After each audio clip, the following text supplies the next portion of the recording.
Olá, meus irmãos, graça e paz.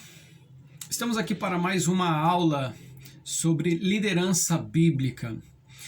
Confesso para os irmãos que havia programado um outro tema para a nossa aula hoje, mas na última sexta-feira eu tive uma aula muito proveitosa com o reverendo Jorge Canelhas e quero então compartilhar algumas lições que eu trago dessa aula que nós tivemos.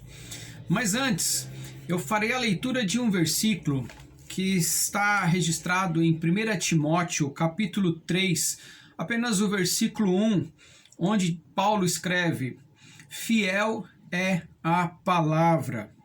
Se alguém aspira ao episcopado, excelente obra almeja.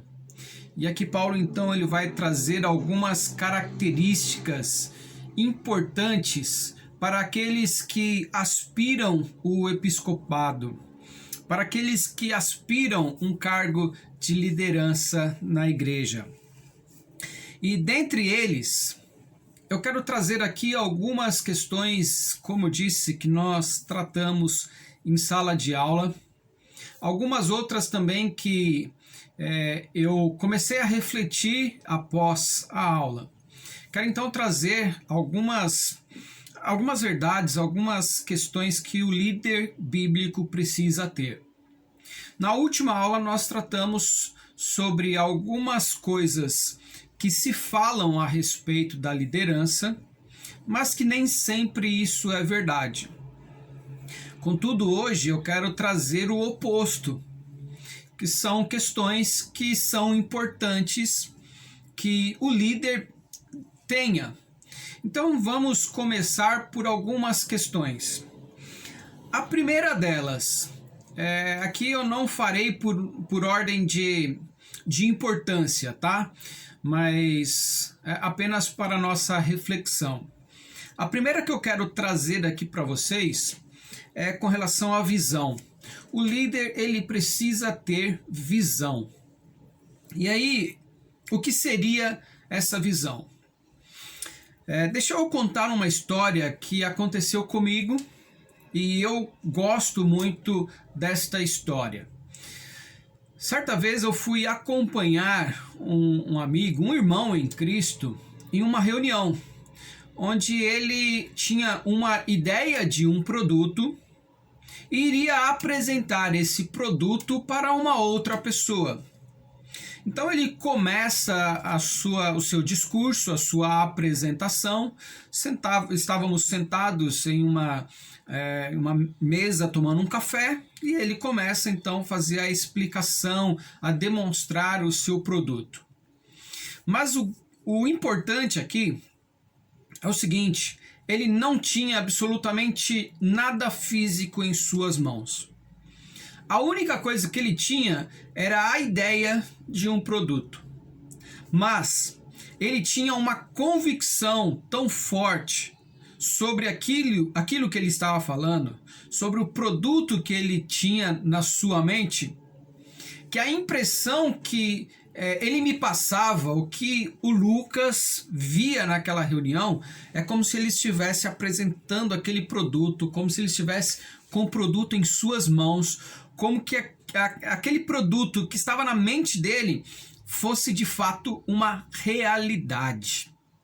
Isso é visão. Ele tinha tanta convicção que ele conseguia transmitir a ideia de forma com que nós, que estávamos ouvindo, víssemos aquele produto. Há uma outra história também, que aí eu não vou citar nomes, talvez você já tenha escutado a respeito desta história, mas eu já ouvi alguns nomes diferentes e não consigo dizer com precisão quem era a pessoa, por isso eu vou omitir o nome, mas trazer apenas a ideia, tá? Apenas a ideia. Diz que certa vez um grande pregador iria fazer um sermão em uma igreja em uma determinada cidade. De repente, quando se aproximava o horário do culto, dois amigos se encontraram, sendo que um deles estava muito apressado, caminhando, de certa forma até correndo em direção àquela igreja. Então aquele outro amigo questiona: onde você vai com tanta pressa? Então ele responde: eu vou à igreja para ouvir tal pessoa pregar. Então, como ele era conhecido naquela cidade como um grande ateu e uma pessoa que rebatia fortemente as ideias teológicas, aquele amigo disse: mas o porquê que você vai ouvi-lo se você não acredita no que ele fala? A resposta foi: eu não acredito, mas ele acredita. Apesar de estar chamando isso de visão e dizer que o líder ele precisa ter visão, nós poderíamos também dizer que o líder ele precisa ter convicção do que ele fala, do que ele faz, da fé da qual ele professa. Da mesma forma que nós estamos usando visão, nós podemos definir como fé. O firme fundamento, a certeza, a convicção do que se espera, do que não se vê. Em ambos os casos, aquele meu amigo, ele não tinha o seu produto na mão, mas ele tinha tanta convicção que ele falava com propriedade sobre aquilo, de maneira que nós, que não tínhamos acesso à mente dele, não tínhamos acesso ao protótipo do produto, não tínhamos acesso à cor, ao formato, nós conseguíamos ver o produto com relação à propriedade da qual ele falava de seu produto. Esse pregador também, ele falava com tanta propriedade, baseado em sua fé, que até mesmo aqueles que não criam queria estar ali ouvindo o que aquele pregador tinha a dizer.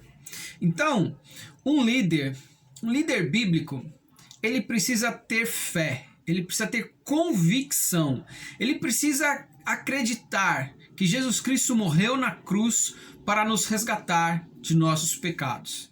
Ele precisa acreditar que o que nós vivemos aqui é passageiro, mas ele precisa ver, ele precisa enxergar, ele precisa caminhar aqui vendo a glória, vendo a vida eterna, vendo o resgate de Cristo, vendo a nossa vida como uma vida cristã resgatada por Cristo Jesus. Então, o líder, ele precisa ter visão, ele precisa ter convicção, ele precisa ter fé naquilo que ele se propõe a compartilhar com os seus liderados.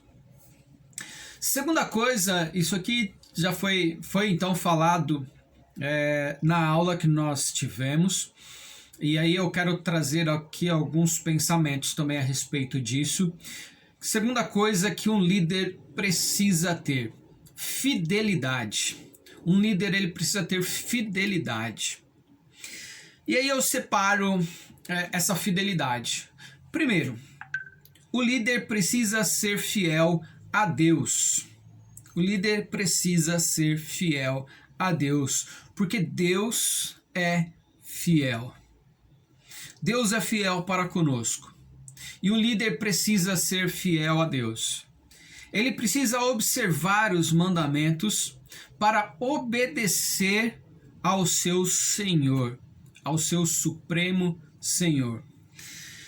O líder ele precisa ser fiel a Deus também em seus dízimos, em suas ofertas. Ele precisa ser o primeiro a contribuir. É aquele que vai levar as pessoas a segui-lo, principalmente pelo seu exemplo. Então o líder ele precisa ser fiel a Deus, fiel às ordenanças de Deus. Ele precisa ser fiel a Deus. Segunda coisa que o líder precisa ter: fidelidade com relação aos seus companheiros de ministério. E aqui eu não estou falando se eventualmente alguém começar a pregar uma falsa doutrina ou um ensinamento errado e por coleguismo eu vou defender ou eu vou caminhar com essa pessoa. Não é bem isso que eu estou dizendo. Já presenciei algumas vezes situações em que lideranças discordam entre si, mas o mais importante é que eles tomem uma decisão em conjunto e que eles sustentem essa decisão. O que não dá é para tomarem uma decisão e depois virarem as costas e começar a falar: mas eu não queria assim, eu não gostaria que fosse assim, se dependesse de mim não seria dessa forma. Nós fazemos parte de uma igreja em que a liderança ela precisa estar unidas em um só pensamento. Não só como liderança, mas todos os membros da igreja precisam estar unidos em um só pensamento. E certamente nem sempre as ideias irão convergir, mas nós precisamos nos entender, nos debruçar diante das Escrituras, como nós vemos aqui, fiel é a palavra. Esse termo é muito explorado por Paulo nessa carta, né? Você pode ler essa carta com mais cuidado, que você vai presenciar esta expressão algumas vezes. Então nós precisamos nos pautar as nossas decisões nas Escrituras e nos unir e colocar a comunidade, colocar os liderados em um só pensamento, em um só caminho. Não sair depois de tomar uma decisão, sair criando opiniões diferentes.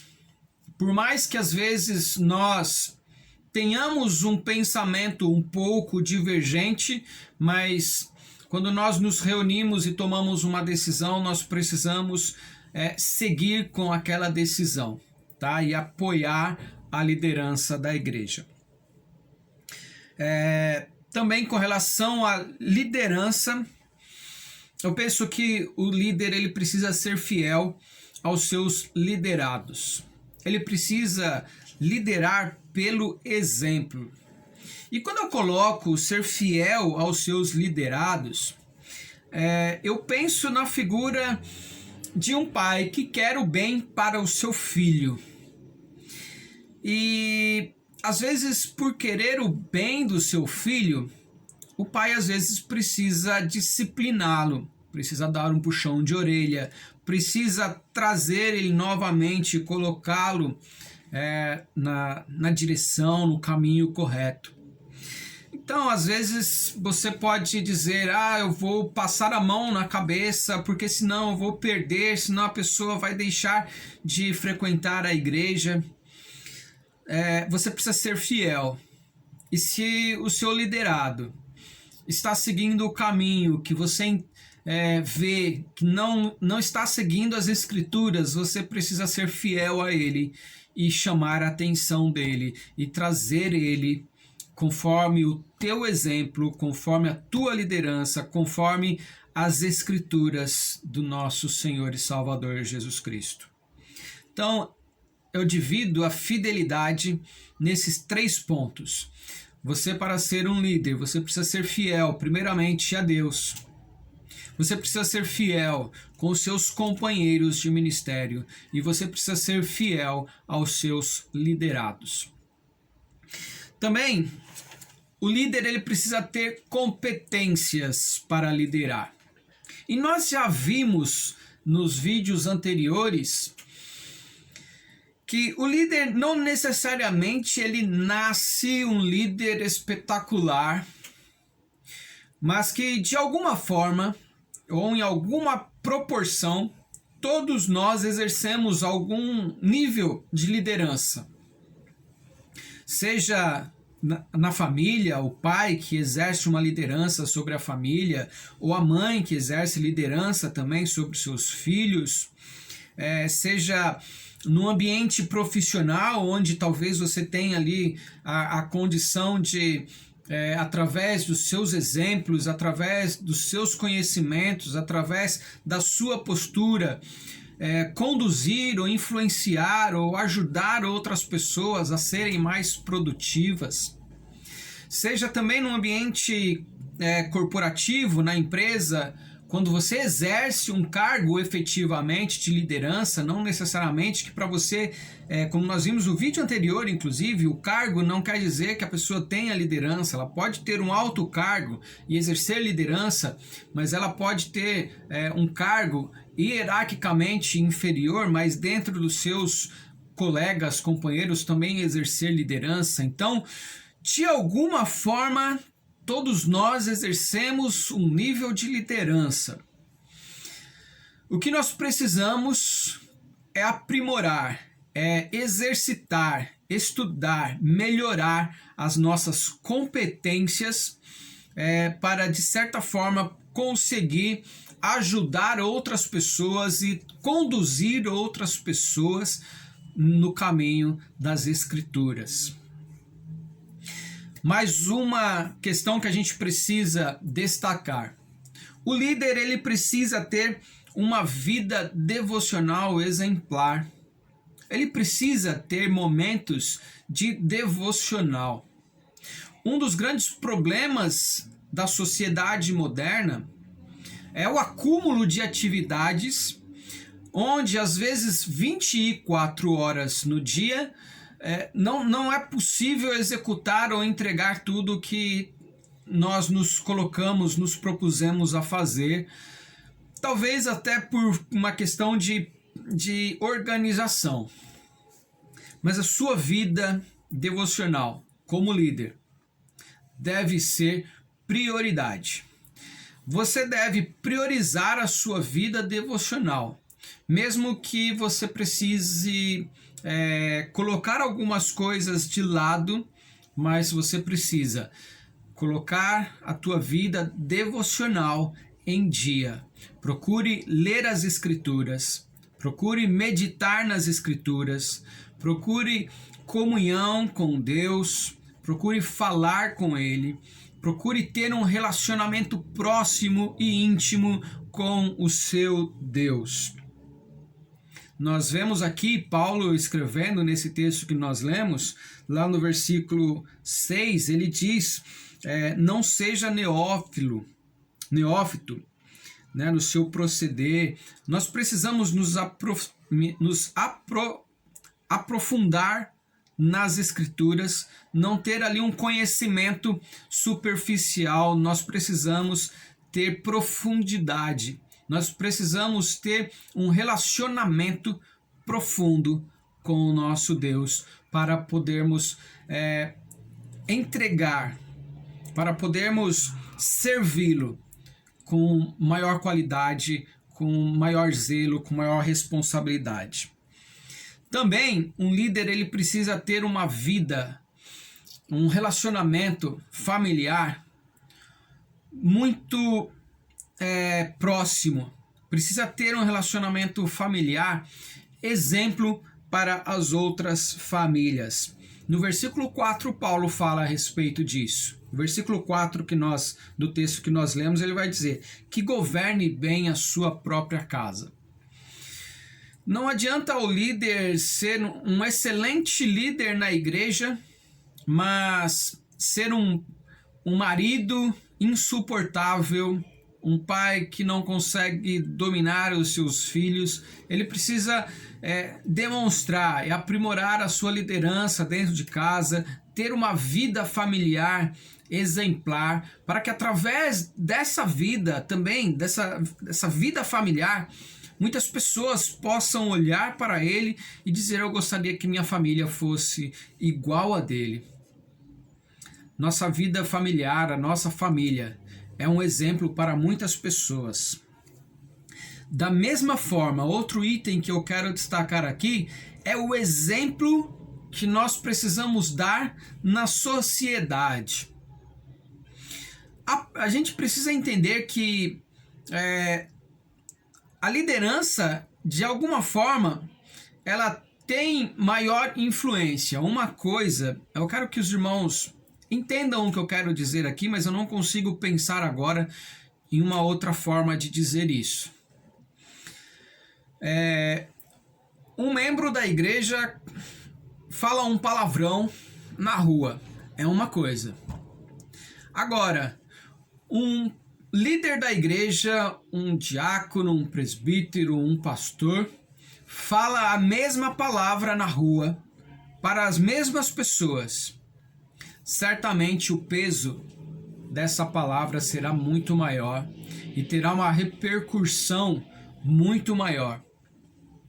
A própria Confissão de Fé de Westminster comenta sobre isso, sobre o peso, sobre essa questão da diferença do pecado, sobre quem executa ou quem peca, com relação à fala que nós costumamos ouvir, pecadinho e pecadão, que não tem diferença. De fato não há diferença, mas existem pesos diferentes na sociedade. Então a sua vida na sociedade deve refletir Jesus Cristo. Você deve ter uma vida que leve outros a glorificar a Deus. Sua vida não pode gerar escândalo. O crente, o cristão, o membro da igreja também não, mas principalmente nós devemos conduzir pessoas a Cristo, não somente com nossas palavras, mas também com nossas atitudes. E por fim, eu quero tratar aqui, nós precisamos ter uma boa teologia, precisamos ter uma teologia reformada. Nós que somos de uma igreja reformada, nós precisamos ter um bom conhecimento teológico e para até de certa forma ajudar os nossos irmãos que são novos. Nós precisamos ensinar, nós precisamos combater falsos ensinamentos, nós precisamos cuidar das ovelhas para que elas não sejam machucadas ou sejam ali de certa forma rodeadas e atacadas com um falso ensinamento. Que você então tenha uma boa base teológica e observe as Escrituras, tenha a sua vida pautada nas Escrituras. São esses alguns itens que eu gostaria de tratar nesta aula. Espero que você pegue estes temas e reflita um pouco mais na sua casa, com a sua família, como você tem exercido, demonstrado a sua visão, a sua fé, como anda a sua fidelidade para com Deus, para com seus irmãos, como você tem trabalhado para desenvolver competências para o trabalho, para servir o nosso Senhor, como você tem dedicado tempo para a sua vida devocional, como anda o seu relacionamento na sua família, como a sua família tem sido vista pela vizinhança, como você, a sua família, tem sido vista na sociedade, como você tem se comportado na sociedade, e que você tenha um bom referencial teológico para ensinar aqueles que estarão te ouvindo. Que Deus abençoe a sua vida, a sua casa, a sua família e toda a igreja dele espalhado pela face da terra, em nome de Jesus. Amém.